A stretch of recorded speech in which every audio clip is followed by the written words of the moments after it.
Welcome to Baby Network.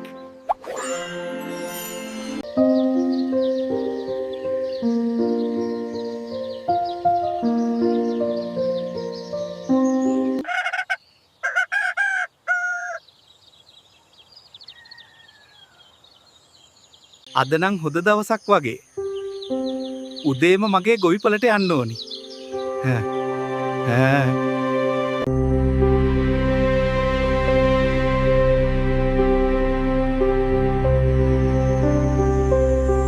සෝමය අයියේ, ඔයාව ගොඩාක් කාලෙන්නේ මම දැක්කේ. කොහොමද ඔයාට? හොදින් ඉන්නව මලයා. කොහෙද යන්නේ? මේ උදැහැණැක්කෙම උදේම වැඩ පටන් ගන්න එක ඇගට හොදයි. මම මගේ ගොවිපල පැත්තට ගිහින් එන්නම්කෝ.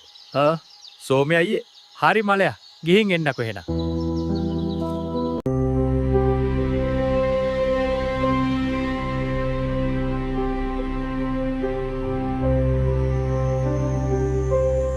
අනේ දෙවියනේ, හොද්දට තිබ්බ මගේ වගාවට මොකක්ද මේ වුනේ?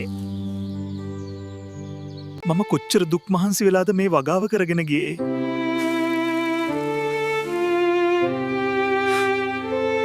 ඇයි දෙවියනේ මටම මෙහෙම වෙන්නේ? මම කොච්චර ආදරෙන්ද මේ වගාව කරගෙන ගියේ.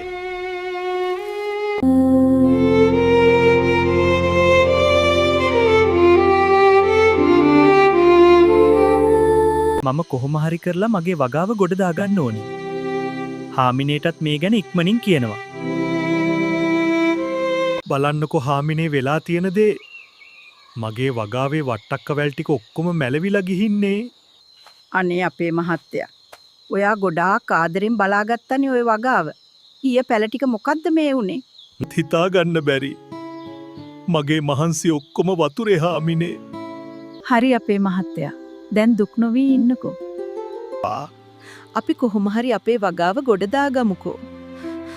මම හිතන්නේ ආය මගේ වගාව ගොඩ දාගන්න පුළුවන් වෙයි කියලා හාමිනේ. අපි දෙන්න එකතු වෙලා විසඳුමක් හොයාගන්න බලමු ගොවි මහත්තයා.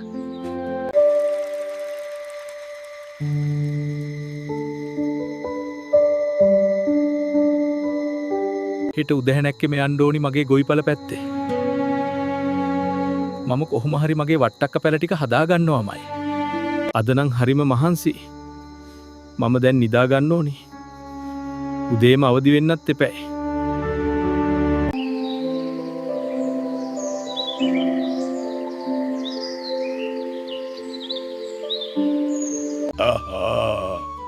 අද නම් හරිම කම්මැලි මගේ හාමිනේ. කම්මැලි නැතුව වැඩ පටන් ගන්න අපේ මහත්තයා. හාමිනේ, මට තේ හදාගෙන ආවද? ඔව් අපේ මහත්තයා. මේක බොන්න. ඔය තේ එක බීලා ඉක්මනටම ගොවිපල පැත්ත ගිහින් එන්න අපේ මහත්තයා. හරි මගේ හාමිනේ.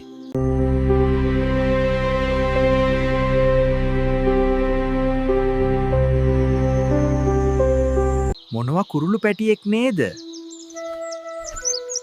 මොකද මෙයා මාව දැකලත් ඉගිලිලා ගියේ නැත්තේ? මම හිතන්නේ මෙයාට තුවාලයි වගේ.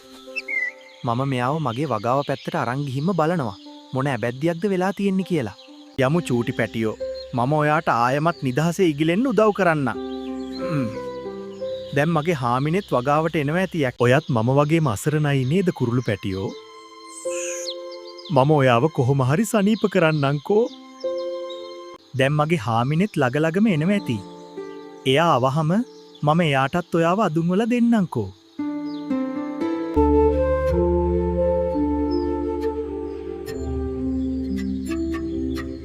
බලන්නකෝ හාමිනේ, මට අපූර්ව යාළුවෙක් හම්බුණානේ. මෙයා හිටියේ මම එන පාරේ කර ඉගිලෙන්නත් බැරුව. අනේ අපේ මහත්තයා, මම හිතන්නේ මෙයාට තුවාලයි. අපිට බැරි වෙයිද මෙයාව සනීප කරන්න? මම දැක්කා අපේ මහත්තයා ඔයාගේ බෙහෙත් බදුන පැල ඇතුලේ තියෙනවා. මම මේක අරන් එන්නම්. අපි මෙයාව සනීප කරලා යවමු. වගාවේ වැඩක් තියෙනවනේ.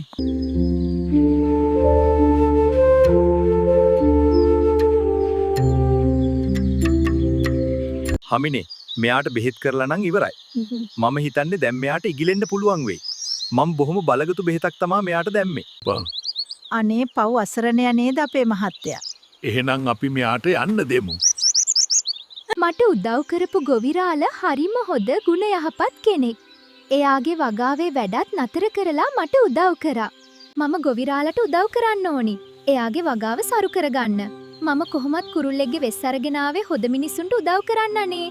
මම දැම්ම යන්න ඕනි ගමරාලගේ වගාවට. මම එයාට උදව් කරන්න ඕනි. මොකක්ද මේ වෙන්නේ හාමිනේ? සුර දෙවගණක් නේද වඩින්නේ? අනේ දෙවතාවියනි, අදහ ගන්නත් බෑ. ඔයා ඇත්තටම සුර දේවතාවියක්ද?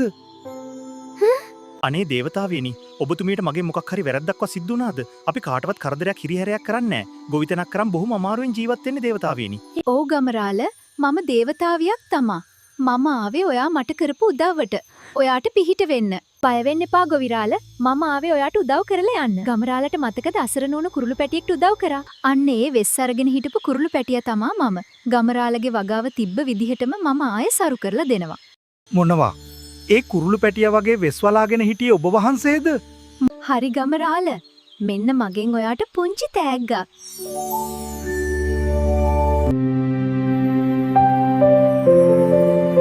ඔයාට ගොඩාක් පිං සුර දෙවගෙන. මට නම් අදහ ගන්නත් බෑ. අපි හොඳ දෙයක් කරොත් අපිට හොඳ දේවල් ලැබෙනවා ගමරාල.